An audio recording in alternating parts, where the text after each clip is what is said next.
আসসালামু আলাইকুম। জেলা প্রশাসকের কার্যালয় মাদারীপুরে নিয়োগ বিজ্ঞপ্তি প্রকাশিত হয়েছে।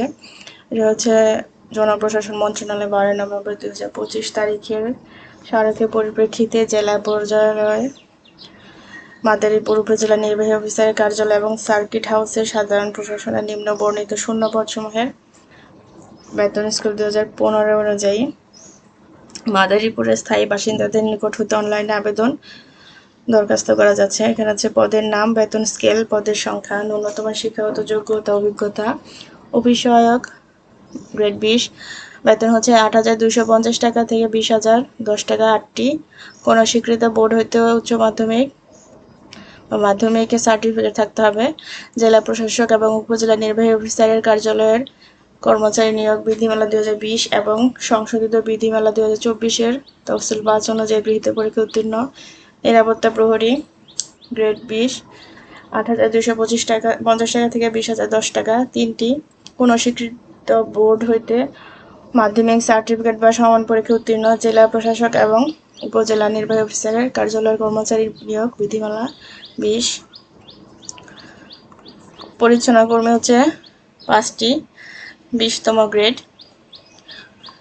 শিক্ষাগত যোগ্যতা একই, কোনো স্বীকৃত বোর্ড হইতে জুনিয়র স্কুল সার্টিফিকেট বা সমান পরীক্ষা উত্তীর্ণ জেলা প্রশাসক এবং উপজেলা নির্বাহী অফিসারের কার্যালয়ের কর্মচারী নিয়োগ বিধিমালা 20 এবং 24-এর তফসিল 5 অনুযায়ী পরীক্ষা উত্তীর্ণ বেয়ারার সার্কিট হাউস 20তম গ্রেড, 8,250 টাকা থেকে 20,010 টাকা।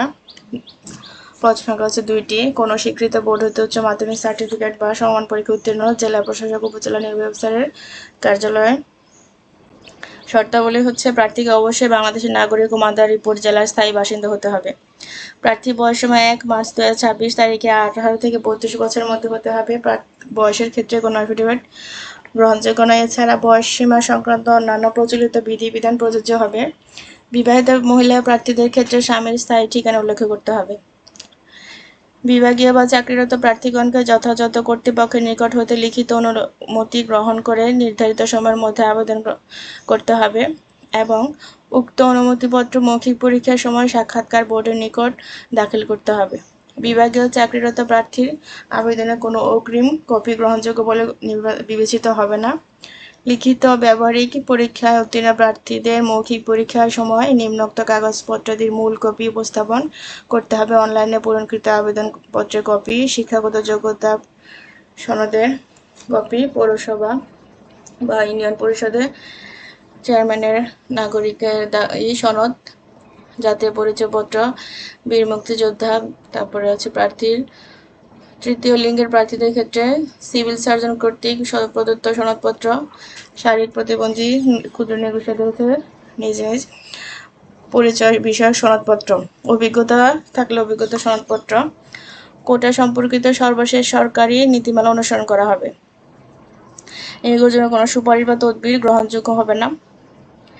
নির্বাচনী পরীক্ষায় অংশগ্রহণের জন্য প্রার্থীদের কোনো টিএডিএ দেওয়া হবে না। কোনো কারণ দর্শানো ব্যতি রেখে নিয়োগকারী কর্তৃপক্ষ এই বিজ্ঞপ্তি শর্তাবলী পরিবর্তন, সংযোজন, বিয়োজন বা বাতিল করার ক্ষমতা সংরক্ষণ করে। আর অনলাইনে আবেদন করতে হবে। আবেদনের এখানে নিয়ম বলে দেওয়া হয়েছে। আবেদন করতে হবে ওয়েবসাইটে গিয়ে। আবেদনের তারিখ হচ্ছে 3/6/2026 তারিখ সকাল 10টা থেকে 30/6/2026 তারিখ রাত 11টা 59 পর্যন্ত। 72 ঘন্টার মধ্যে টাকা জমা দিতে হবে মোবাইলে এবং 1 কপি কাগজপত্র মৌখিক পরীক্ষার সময় জমা দিবেন। এখানে বিস্তারিত দেওয়া আছে। আপনারা এখানে হচ্ছে পরীক্ষার ফি হচ্ছে 50 টাকা আর 406 টাকা, মোট হচ্ছে 56 টাকা। আর যাদের হচ্ছে কোটা তাদের হচ্ছে একই SMS এর মাধ্যমে এগুলো কনফার্ম হবে। বিস্তারিত দেওয়া আছে নাম্বার, কিভাবে আপনি SMS কার্ড চাইলে মোবাইল থেকেও করতে পারেন যদি পারেন। আর এখানে হচ্ছে শেষ তারিখ ও সময়ের জন্য অপেক্ষা না করে হাতে সময় নিয়ে আবেদনপত্র পূরণ ও আবেদন ফি জমাদান করতে পরামর্শ দেওয়া হচ্ছে। তো যারা মাদারীপুরের স্থায়ী বাসিন্দা তারা আবেদন করবেন, আশা করি চাকরি হয়ে যাবে। আর যারা চ্যানেলটি নতুন দেখছেন চ্যানেলটা সাবস্ক্রাইব করে দিবেন নতুন নতুন চাকরি নিয়োগ বিজ্ঞপ্তি পাওয়ার জন্য। ধন্যবাদ।